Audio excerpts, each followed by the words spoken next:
મંદિરે. અને પછી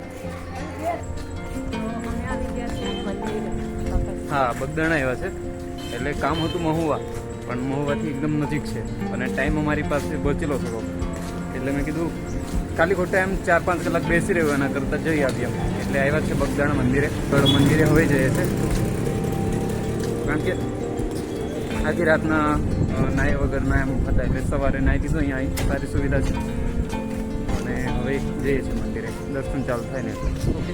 તો બન્યા રહું જોઈએ એમાં.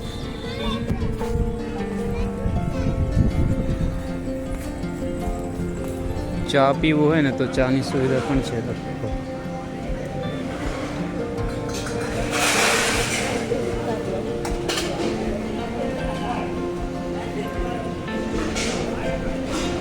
કાલ ભૈરવ દાદા.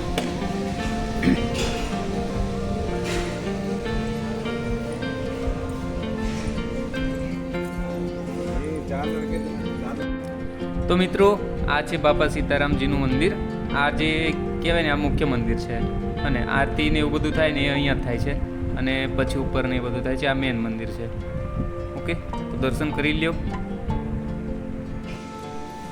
તો મેં અને પિંકુ આવી ગયા છે અહીંયા પાછળ. મંદિર છે ને બાપા સીતારામજીનું મંદિર છે, એની પાછળનો વ્યૂ છે આ.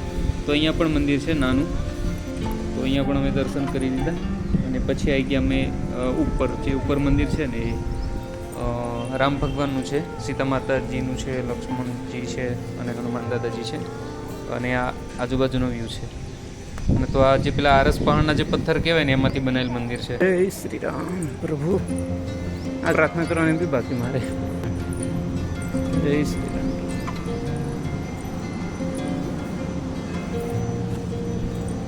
આવ્યા છે મંદિર, દર્શન કરી લીધા છે.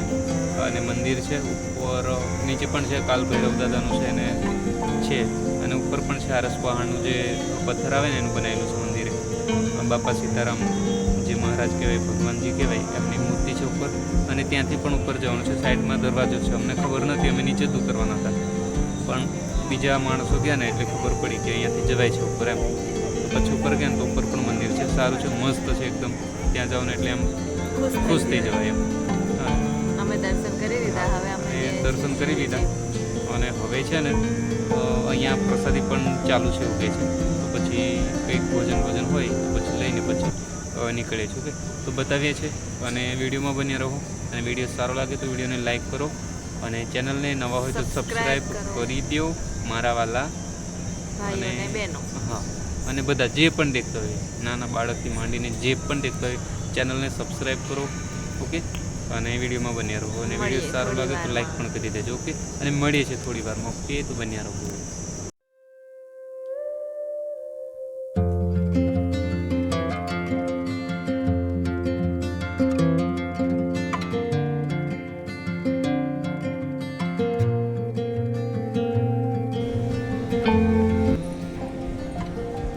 આ છે ભોજનશાળા.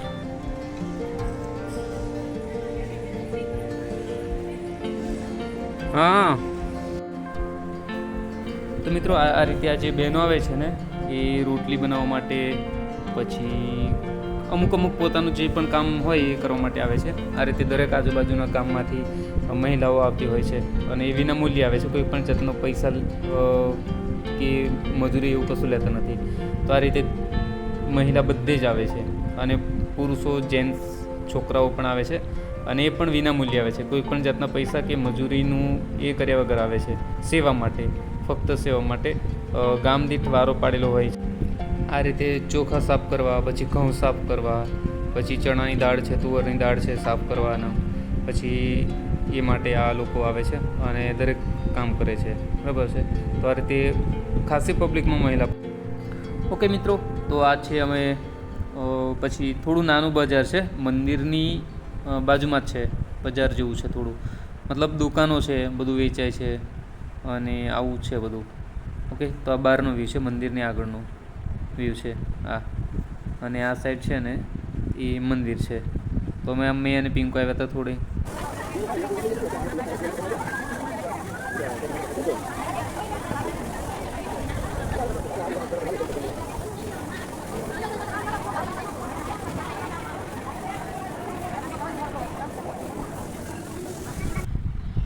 તો આ જે કહેવાય છે વિશ્વનું સૌથી મોટું ભોજનાલય કહેવાય છે બગદાણાનું. તો આ રીતે આપણે ડીશ કે એવું કંઈક લેવા માટે પણ જવાનું હોતું નથી. આપણને અહીંયા ડાઇનિંગ ટેબલ પર બેસાડી દેવામાં આવે છે અને પછી આ લોકો જાતે જ આપણને થાળી વાટકી ને એ બધું આપી જાય છે આપણે જ્યાં બેઠા હોય ને ત્યાં જ. અને ખાવાનું પણ ત્યાં જ આપી દે છે. આ રીતે હોય છે દરરોજનું મેનુ, બરાબર ને. તો 2 થી 3 વાર તમારે જેટલું ખાવા હોય એટલું તમે ખાઈ શકો છો અને તમને જેટલું જોઈએ એટલું તમને મળી જાય છે ખાવાનું પણ. અને આ રીતે સેવા કરે છે લોકો. અને આ રીતે જમીને પછી જે થાળી કહેવાય એ આપણે જ્યાં ધોવાનું હોય ત્યાં આપણે જાતે લઈને જવાનું હોય છે, બરાબર ને. તો પછી એટલું તો આપણે કામ થઈ શકે. આટલું મોટું છે ભોજનાલય બગદાણા મંદિરનું એ દરરોજનું. અને આ આરતીનો સમય થઈ ગયો છે હવે 11:30 પોણા 12 થી 12 વાગ્યાની આજુબાજુ આરતી શરૂ થાય છે. તો અહીંયા આરતીનો સમય છે આ.